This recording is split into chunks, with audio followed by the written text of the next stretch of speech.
Fragment d'un discours révolutionnaire à l'école des trotskismes français par Jean Birnbaum.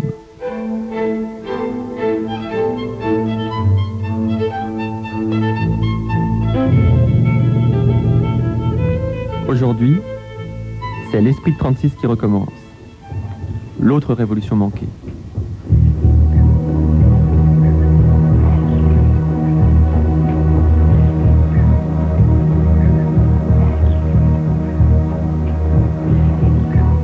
Cette fois, nous y sommes. La guerre touche à sa fin, et qu'ils aient flirté avec la résistance dite bourgeoise, ou qu'ils aient prôné la seule fraternisation prolétarienne, tous les trotskistes s'accordent sur ce point. Après des années de terreur, maintenant, c'est socialisme ou barbarie.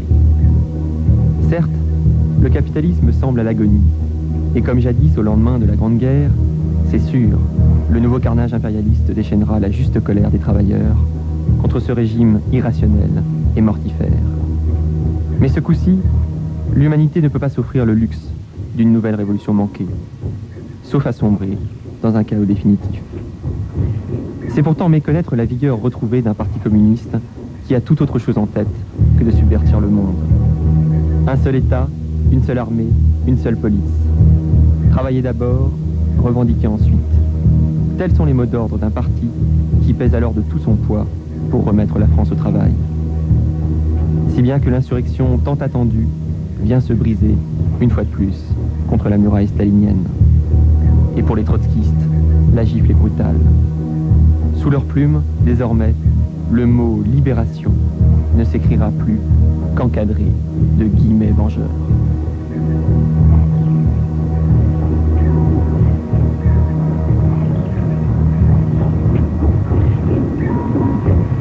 Futur fondateur de l'actuel Parti des travailleurs, Pierre Boussel, dit Lambert, est de ceux qui tentent de préserver un travail syndical sous l'occupation. Pierre Lambert. Je fais partie d'une génération. Vous savez, j'ai été condamné à prison en 39, 40, bon, avec d'autres. Hein. Puis en 40, on s'est évadé. C'est une chance inouïe, c'était pas mieux. J'ai lu des fois des souvenirs, je ne veux pas donner leur nom, parce que je ne suis pas méchant, comme si c'était un acte héroïque. On était quelques milliers. Bon, ouais, je ne me serais pas échappé. Bon, je n'ai pas pu héros que n'importe qui. On s'est échappé. Puis ensuite de ça, j'ai été un des constructeurs de la société illégale. Alors on dit non, il y avait des milliers. On n'était pas nombreux, c'est vrai, en 40, il faut dire la vérité, on n'était pas nombreux. Mais en même temps, il faut dire une chose, il y a quand même quelques milliers qui ont dit non. On va maintenir une organisation syndicale CGT. On a construit les syndicats CGT inégaux. Toujours mesurer les choses. Parce que sinon, c'est bon, je n'étais pas dirigeant, hein, j'étais très jeune. Hein. J'étais très jeune, j'avais 20 ans. Hein. Bon, c'était, moi, si vous voulez m'amener sur un moi je suis rentré en usine en 41. Puis j'ai essayé de faire un syndicat illégal. Ouh là là, j'ai fait attention, hein, parce que c'était pas si facile. Alors, bon, j'ai attendu, puis j'en ai recruté un. Le premier que j'ai recruté, c'est un Algérien. Bon. Et puis petit à petit, on a monté des syndicats. Bon, par exemple, en 43, la société illégale, 43 ou 44, je ne me souviens plus, disait d'aller poser des revendications pour le 1er mai. Alors, c'est comme c'est Pétain qui a fait le 1er mai férié. Avant, c'était pas férié, je me souviens plus, c'est le 30 avril ou le 2 mai. Et ben, on est monté en délégation. Puis il y avait un patron qui était là. Sur ce terrain-là, c'était un patron patriote, comme a dit ensuite Torres et compagnie. Mais il était là, il avait des chaussures formidables. Moi, j'aime bien les belles chaussures. Et moi, nous, on avait laissé ça trouiller.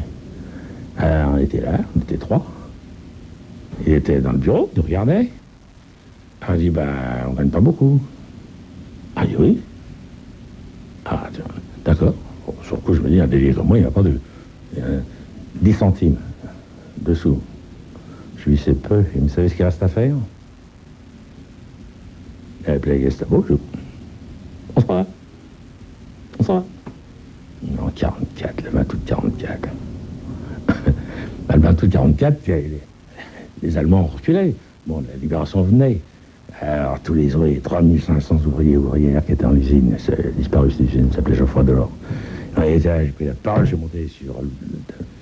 Maintenant, on va en délégation, on vient les tous. Tout le monde, là, on pouvait pas rentrer à 3500. Hein.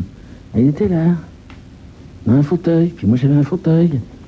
Et puis, parlez. Vous savez ce que j'ai fait pour vous? Mais toute la guerre, mais j'ai fait, mais c'est formidable. Bon, vous savez, j'étais contre les Allemands, tout ça.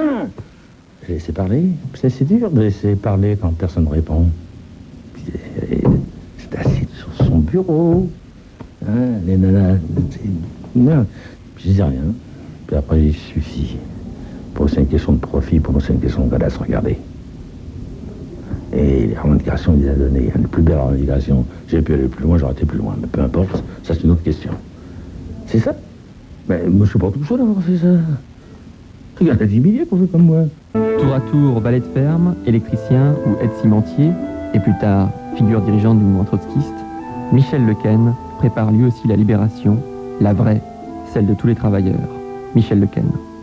Toute notre politique, elle était basée sur la perspective de Trotsky, à savoir la transformation de l'impérialisme en guerre civile, comme ça avait été le cas dans la Première Guerre mondiale. C'était d'ailleurs pas absolument faux, sauf que le stalinisme a fait de telle façon que ça a freiné le mouvement, n'est-ce pas? Mais les révolutions ont eu lieu. Hein. Donc c'était notre perspective. Hein. Notre perspective, c'était pas du tout d'aller nous battre pour le compte de la bourgeoisie française et internationale, c'était d'être dans les usines, pour prêt. Et d'ailleurs, ça aussi, ça a payé, n'est-ce pas? J'ai donc été m'embaucher sur les chantiers. En particulier, on a connu la fameuse affiche là, pour la défaite d'Hitler sur la victoire des travailleurs, hein, une belle affiche rouge aussi. Hein. Notre système de collage se faisait à 4, hein, un devant, un derrière et un couple.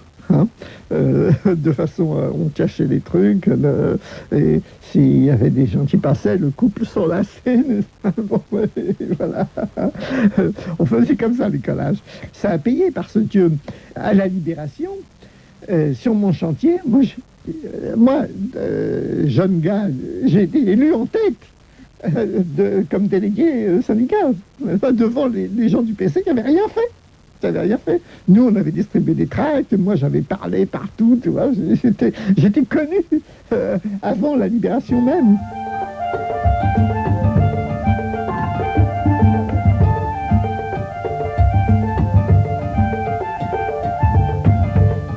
Bientôt militant ouvrier chez Renault, Henri Benoît se fait d'abord embaucher aux usines Chausson. Henri Benoît. Et c'est pourquoi le mot d'ordre des trotskistes étant la priorité au travail dans les usines, dès 1944, la semaine glorieuse, comme on dit, de la libération, je l'ai vécue en occupant l'usine Chausson. Parce que le mot d'ordre étant que moi, trotskiste chez Ferraudot à Saint-Ouen, je me rende dans l'usine pour l'occuper et en faire un des piliers de cette révolution que nous espérions, eh bien, l'usine étant fermée et me trouvant complètement isolé à Saint-Ouen, je me suis dit, qu'est-ce que je vais faire? Je vais rejoindre mon frère qui était à Asnières. Comme on avait traversé Paris à pied, pour se rendre à l'usine, il n'y avait plus de métro, il n'y avait plus aucun transport. Pendant quelques jours, nous sommes restés jusqu'à la libération proprement dite. Nous avons occupé l'usine Chausson. Pendant la semaine d'insurrection, nous avons eu la visite de la résistance. Et la résistance est arrivée, vous savez les voitures, là, c'était les tractions avant, n'est-ce pas? Et les gars ont dit, il y avait des gars de l'usine qui sont arrivés en disant, on a appris ici qu'il y avait des gars qui veulent transformer la lutte en révolution, c'est pas le moment les gars, etc. Voilà.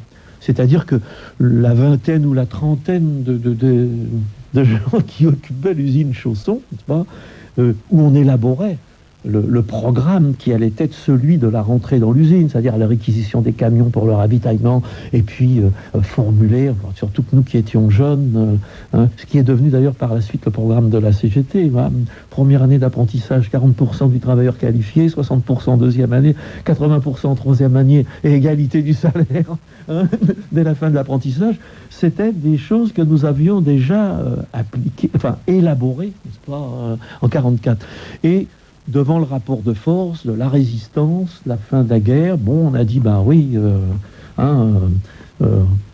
c'est un échec, on va reprendre de boulot, quoi. C'est-à-dire, on va attendre la réouverture de l'usine et on va continuer la lutte sous d'autres formes.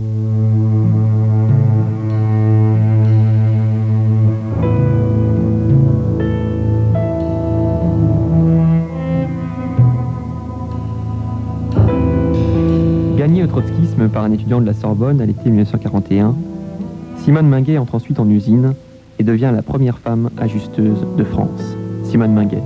La plus importante usine de France, c'était Renault. Je vais m'embaucher chez Renault. Or, Renault avait une branche aviation qui était Caudron Renault. Et je suis embauché à Caudron Renault. Et ça nous a permis d'avoir l'écoute de moi, personnellement, 6000 hommes et femmes.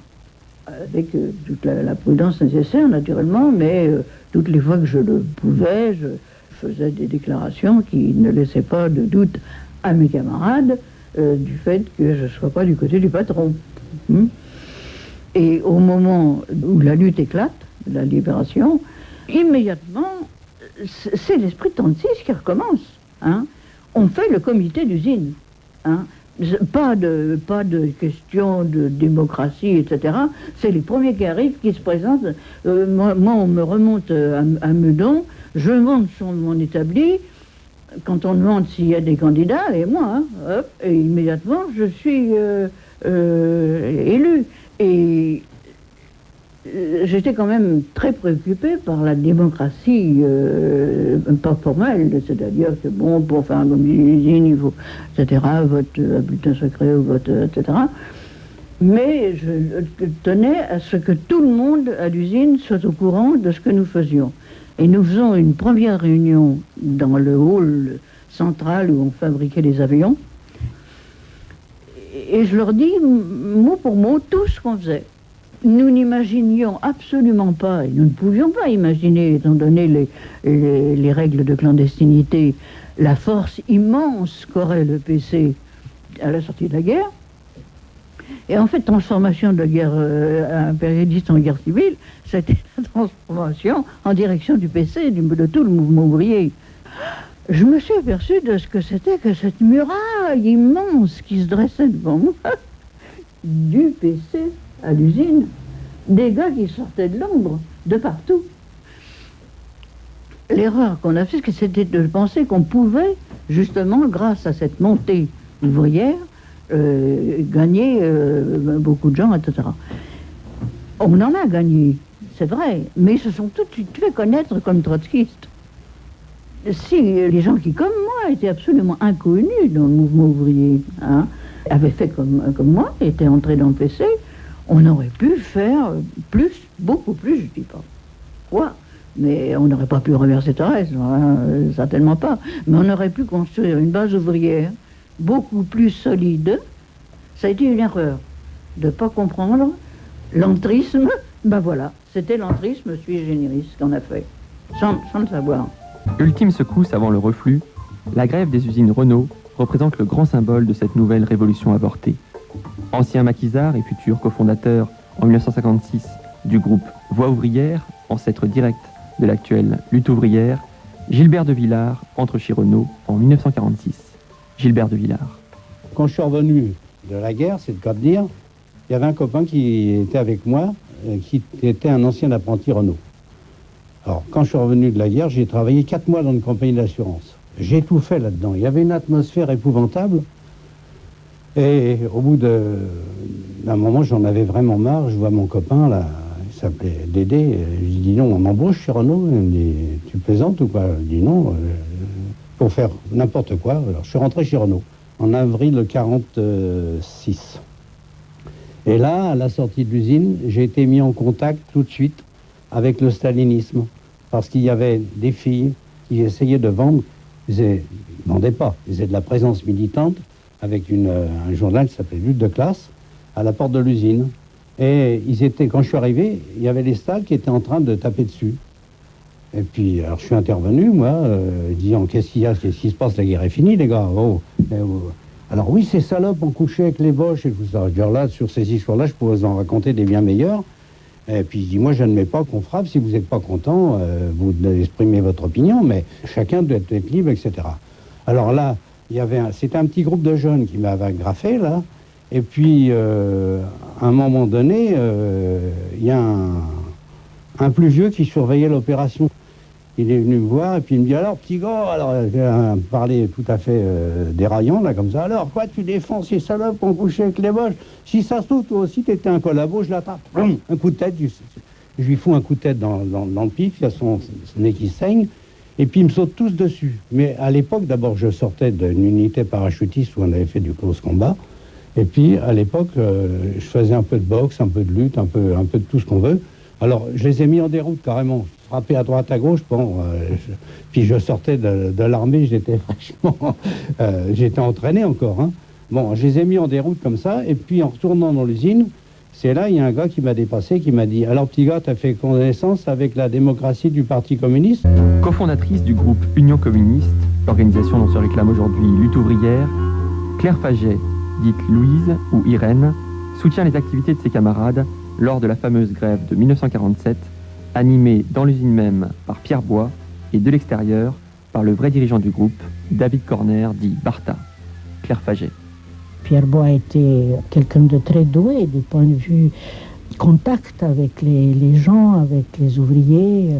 Lui-même était fils d'ouvrier, de maçon. Enfin, il avait un langage très convaincant. Et puis avec lui, il y avait 7 ou 8 autres camarades comme ça qui avant travaillaient ailleurs et qui ont été tous ensuite chez Renault pour former une équipe plus solide pour pouvoir faire ce travail de propagande dans cette usine qui à l'époque était le bastion de la classe ouvrière, connu Renault dans les années 30. Il y avait 30 000 ouvriers sur Billancourt. Alors, je sais pas, il y avait des expressions du style si Renault était nul, la classe ouvrière s'en rhume, ou des choses comme ça. C'est-à-dire qu'ils avaient un poids. Et effectivement, c'est la première fois que en France, un groupe trotskiste a pu créer un tel choc politique à l'époque. Parce que le PC et la CGT, qui étaient très liés, étaient discrédités aux yeux des ouvriers, qui travaillaient dans des conditions très très dures.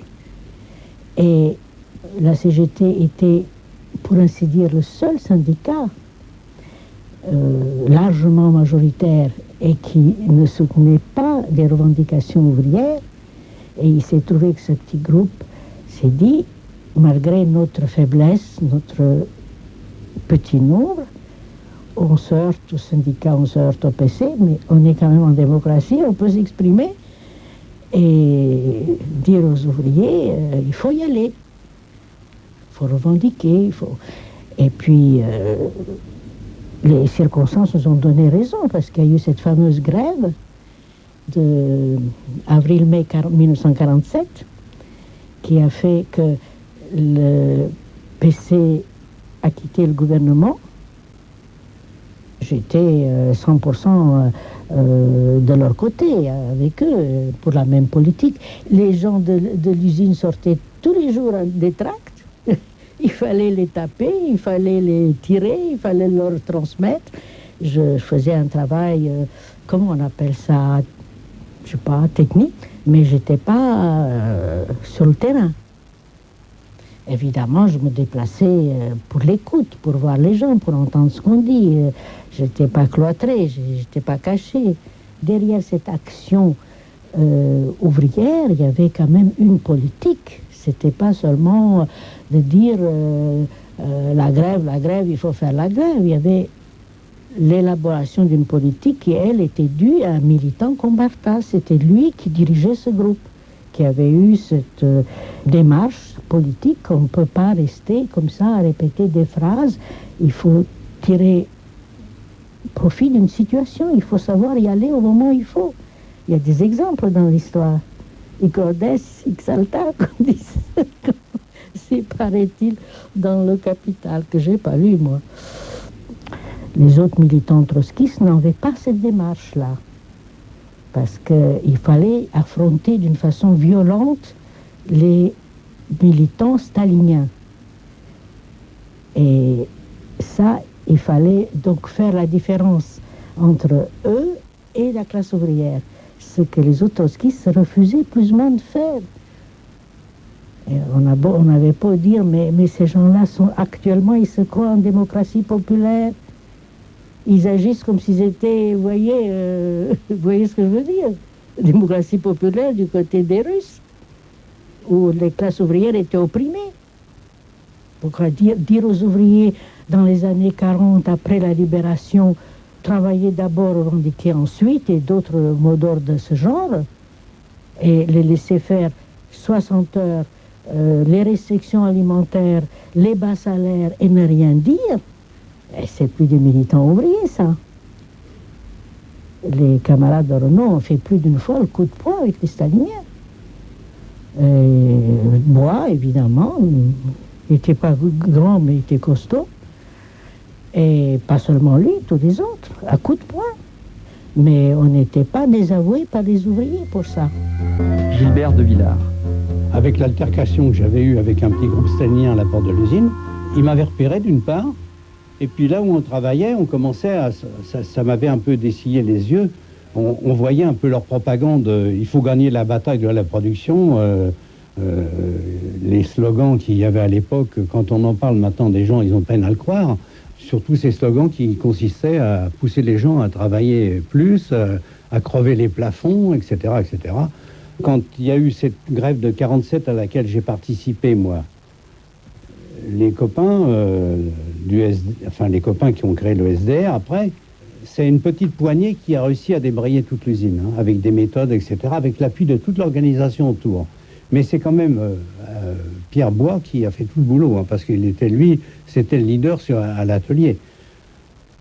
Moi, j'ai été aussi pris en liaison avec eux, enfin, on se voyait, puis je les intéressais, parce que j'étais un élément qui jugeait recrutable, et seulement, moi, je suis tombé dans les mains des anards à l'époque. Hein. Les copains de l'organisation à laquelle j'ai appartenu par la suite, ils démarrent la grève au département 6 et 18, et puis, moi, à un moment donné, je suis contacté dans le coin où je suis sur une chaîne de montage moteur, et pendant la grève, je les rejoins. Moi, j'ai passé tout le mois dans l'usine, on y couchait même. Hein. Les staliniens essayaient par tous les moyens de provoquer un incident pour faire foutre à la porte des copains. Moi, je l'ai vu, la grève de 47, c'était pas de la tarte. Il y avait les staliniens, on arrêtait les moteurs, ils revenaient derrière, ils les remettaient en route. Hein. C'était ça. Parce qu'il y a eu une période, ils ont dit, bon, c'est foutu, il faut basculer de l'autre côté. Alors, ils ont pris la tête de la grève de l'autre côté. Mais il y a eu toute une période de résistance où ils poussaient au boulot. Ils étaient encore restés de travailler, produire, relever la France et compagnie, crevons les plafonds. Bon. À toute une génération de pionniers et de militants, jusqu'alors convaincus que libération rimerait avec révolution, l'échec final de cette vague de grève inflige un violent démenti. Il en va ainsi de David Corner, dit Barta, poumon et cerveau de l'Union communiste jusqu'en 1949, et qui cesse alors pratiquement de militer. Pour les futurs dirigeants de lutte ouvrière, il fera désormais figure de père regretté, mais à jamais disparu, dont on s'approprie, même contre son gré, l'héritage politique et le bagage militant. Claire Faget. L'abandon, entre guillemets, de Barta, on ne peut pas tenir le langage qu'a tenu après lutte ouvrière. Dans un texte où il a été accusé, pas avec le mot de trahison, mais presque. De quel droit? Je ne sais pas ce qu'il a essayé de faire par la suite, mais en tout cas, il ne s'est jamais vendu à un parti de droite ou même de gauche. Il n'a jamais fait de la politique comme tous nos politiciens qu'on connaît. Hein. Il a estimé qu'il n'y avait pas les moyens de continuer ce que lui considérait comme une activité politique. Mais c'était un militant qui avait une pensée politique. Ça, c'est un don, si vous voulez. Pas seulement une culture. Ça, tous les trotskistes avaient ce souci de la culture. Ben, lui, il avait plus ce don-là. Il a pu faire cette démarche de dire c'est le moment de faire subir une défaite au stalinisme sur le terrain ouvrier. Mais après, ce groupe, il a pratiquement disparu. Il n'a plus de soutien. Il était trop petit, trop peu nombreux. Il n'avait pas d'autres assises, d'autres implantations ailleurs que chez Renault. Et la CGT ayant changé complètement de politique, il y a eu des grèves sporadiques dans d'autres usines. Et il y a eu même à un moment donné une grève générale très limitée.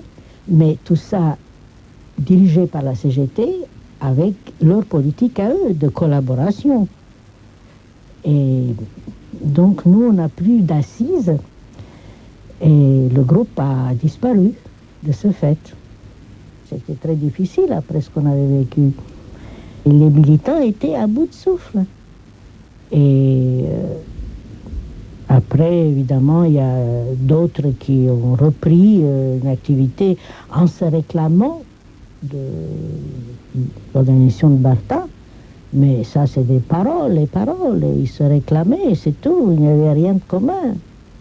Il y avait Pierre Bois qui avait été, mais je veux dire, c'était pas un dirigeant politique, Pierre Bois. C'était un militant, plein de qualités. Mais non, Pierre Bois, après, quelque temps, il a essayé de reprendre une activité. Il a trouvé que ce groupe lui convenait. Il y a des tas d'autres qui, comme moi, des tas d'autres qui ont été, à un moment donné, impliqués et qui n'ont plus retrouvé leur place après. On peut s'en faire une idée. On n'a pas besoin de croire un tel ou un tel. On peut s'en faire une idée en lisant la presse de l'époque, notre presse de l'époque. Et on voit les obstacles, les difficultés, les réussites, les échecs. À travers cette presse, on comprend très très bien qu'il y a vie et mort.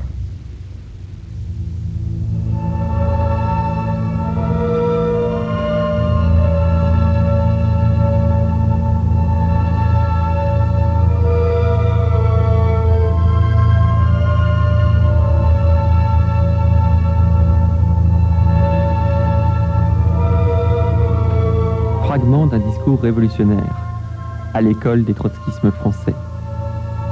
Équipe de réalisation, Frédéric Quéroux, Éric Villenfin, Rémi Fessard et Brigitte Bouvier.